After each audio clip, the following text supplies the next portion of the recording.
Der er en ting, som undrer mig en smule. Det er den selvsikkerhed, som ministeren lægger for dagen, når han afviser, at der kan være tale om danske bistandsmidler, som er gået til det her aflønningssystem til terrorister.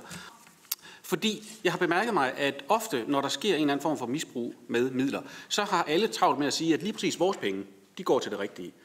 Et eller andet sted kommer pengene jo fra. Så spørger jeg, kunne ministeren overveje at tage en snak med alle de øvrige donorer, for så i det mindste i fællesskab at få stoppet den her form for praksis. Men hvis man stod samlet, samtlige donorer og sagde, at vi vil simpelthen ikke acceptere den her form for aflønning af terrorister, jamen så må det være stoppet på den ene eller på den anden måde. Har ministeren overvejet sådan mere solidariske skridt, kan man sige? Det vil jeg godt overveje. Altså, jeg har da ingen interesse i, at der er nogle midler, der overhovedet går i den forkerte retning. Og hvis vi kan lave et bedre stykke arbejde i fællesskab, prøve at lægge kræfterne sammen, så synes jeg, det er overvejelse værd.